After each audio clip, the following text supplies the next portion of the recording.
चीन के वुहान शहर से उत्पन्न हुआ कोरोना वायरस पूरी दुनिया में आतंक मचा रहा है, लेकिन फिर भी ये चीन के पड़ोसी देश ताइवान को अपनी चपेट में नहीं ले सका, जो कि चीन के पड़ोसी देश ताइवान के लिए एक बहुत बड़ी उपलब्धि है।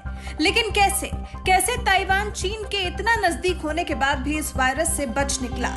तो इसके पीछे की वजह है एक शख्स की निस्वार्थ मेहनत। ये शख्स कोई और नहीं बल्कि ताइवान के उपराष्ट्रपति और महामारी विशेषज्ञ डॉक्टर चेन चिएन-जेन है। 68 साल के जेन दुनिया के एक ऐसे इकलौते नेता के तौर पर उभरे हैं जिनके अनुभव का फायदा उनके देश को मिला और ताइवान कोरोना से जंग जीत पाने में सफल हुआ। इस संकट के समय में जेन ने अपनी दोहरी जिम्मेदारी समझी और साल 2003 में सार्स के समय ही स्वास्थ्य मंत्री रहने के दौरान ही इस जैसे वायरस से निपटने की भी तैयारी कर ली। संभव है कि ये बात आप लोगों के गले से ना उतरे कि 17 साल पहले जेन को कैसे पता था कि इस दुनिया में इस तरह का वायरस भी दस्तक दे सकता है। तो आपको बता दें, जब सार्स फैला था तो स्वास्थ्य मंत्री के पद पर जेन को बैठाया गया था। उस दौरान उन्होंने सिलसिलेवार जन स्वास्थ्य सुधारों को अंजाम दिया था। उनका जोर महामारी से निपटने की तैयारियों पर था, जिसके लिए उन्होंने आपदा प्रबंधन केंद्र भी स्थापित कर दिए थे। 17 साल पहले ही आइसोलेशन वार्ड से लेकर वायरस शोध प्रयोगशालाएं बनवा दी गई थी।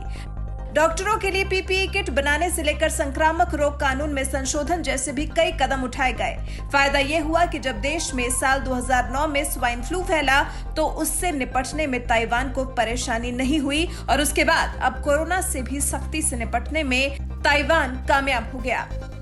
जेन की बुद्धिमत्ता और उनकी जन सेवा के जज्बे को देख पूरा देश उन्हें बड़े भाई कहकर संबोधित करता है। ऐसा माना जाता है कि ये जेन के ही वैज्ञानिक और राजनीतिक प्रयासों की देन है, जो आज दुनिया के सामने खुद को एक मिसाल के तौर पर पेश कर रहा है।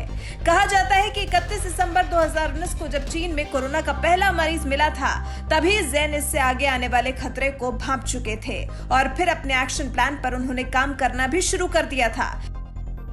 चीन से आ रही उड़ानों को सीमित कर दिया था, लोगों की स्क्रीनिंग कर उन्हें क्वारंटाइन किया जाने लगा था, सीमाएं सील कर दी गई थी, सेंट्रल एपिडेमिक सेंटर को भी सक्रिय कर दिया गया था।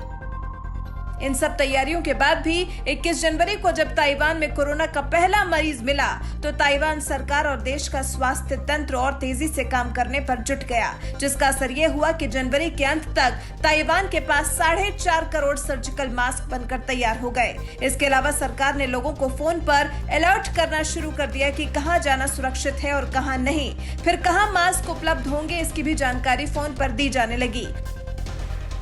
और आज देखिए, कोरोना को दुनिया में दस्तक दिए करीब 110 दिन हो गए हैं और ताइवान में कोरोना संक्रमित मरीजों का आंकड़ा मात्र 400 को ही पार कर पाया है, जिसमें से सिर्फ 6 लोगों की जान गई है।